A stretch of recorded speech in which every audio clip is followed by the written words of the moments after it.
Assalamualaikum warahmatullahi wabarakatuh.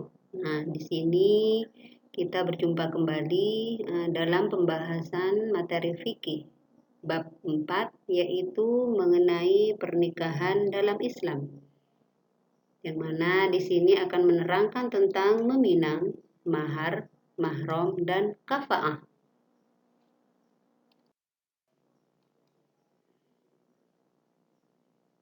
Pertama, persiapan dalam pernikahan. Jadi hal-hal yang harus kita persiapkan sebelum menikah yaitu melihat calon istri atau suami. Melihat perempuan yang akan dinikahi disunahkan oleh agama. Melihatnya adalah gambaran awal untuk mengetahui penampilan dan kecantikannya. Batas kebolehan melihat seorang perempuan yang akan dipinang diantaranya yang pertama, menurut jumhur ulama berpendapat boleh melihat wajah dan kedua telapak tangan. Kemudian yang kedua, Abu Daud berpendapat boleh melihat seluruh tubuh. Yang ketiga, Imam Abu Hanifah membolehkan melihat dua telapak kaki, muka, dan telapak tangan.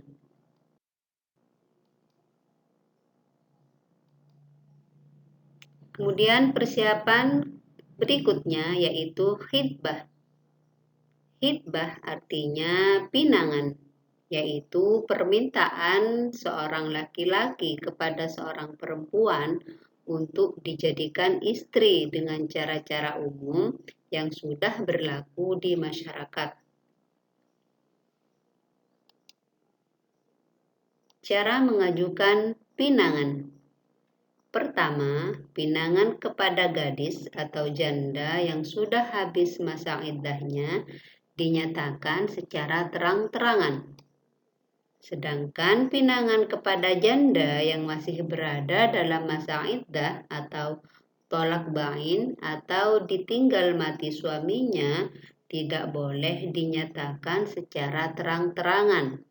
Pinangan kepada mereka hanya boleh dilakukan secara sindiran.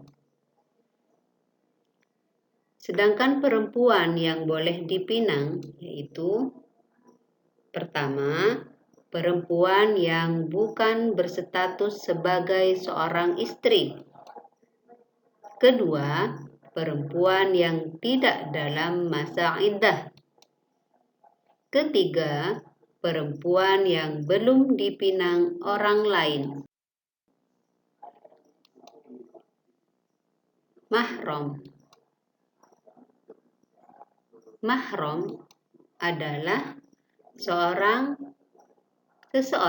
baik laki-laki maupun perempuan yang haram dinikahi.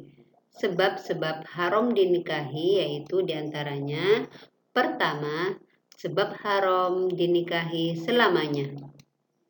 Kemudian, wanita-wanita yang haram dinikahi karena hubungan nasab, yaitu ibu, nenek, secara mutlak dan semua jalur ke atasnya. Kemudian, anak perempuan beserta semua jalur ke bawahnya. Ketiga, saudara perempuan.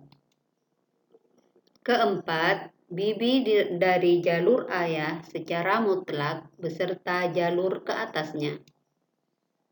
Kelima, anak perempuan dari saudara laki-laki dari saudara mutlak. Keenam, anak perempuan dari saudara laki-laki anak perempuannya. Sedangkan wanita yang haram dinikahi karena pertalian nikah yaitu pertama, istri ayah dan istri kakek beserta jalur ke atasnya.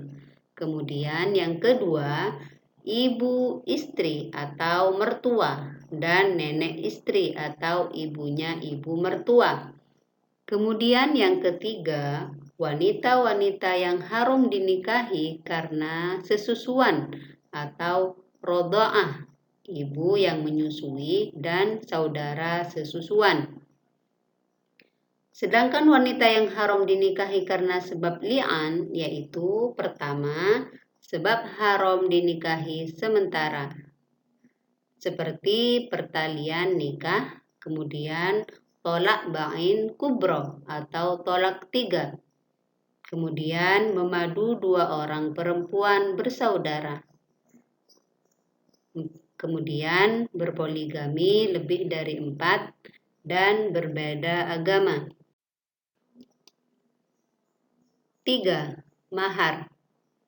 Mahar di sini adalah mas kawin atau pemberian dari suami kepada istri karena sebab pernikahan. Macam-macam mahar. Mahar di sini yang pertama adalah mahar musamma, yaitu mahar yang jenis dan jumlahnya disebutkan saat akad nikah berlangsung. Kemudian yang kedua, mahar mitsil, yaitu mahar yang jenis dan kadarnya diukur sepadan dengan mahar yang pernah diterima oleh anggota keluarga atau tetangga terdekat dengan melihat status sosial, umur, gadis atau janda.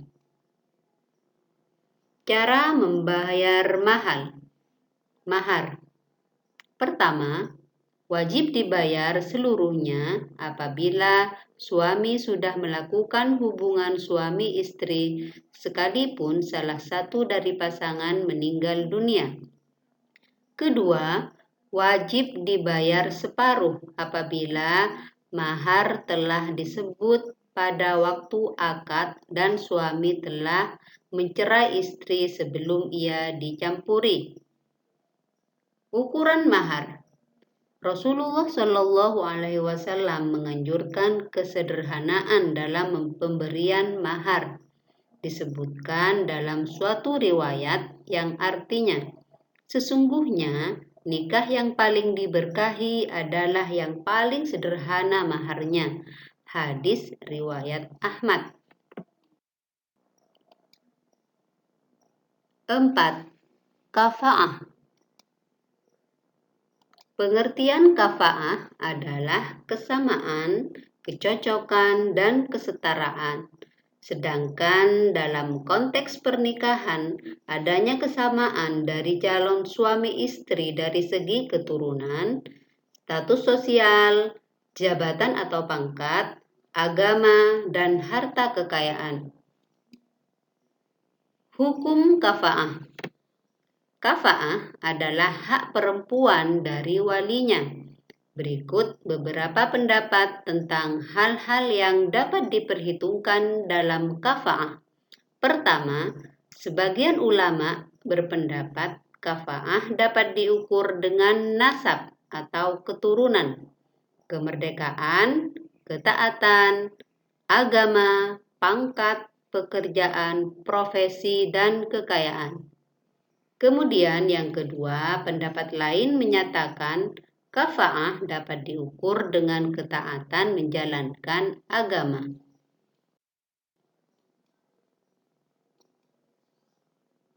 Selamat belajar dan semoga bermanfaat. Kita jumpa lagi di pertemuan berikutnya. Assalamualaikum warahmatullahi wabarakatuh.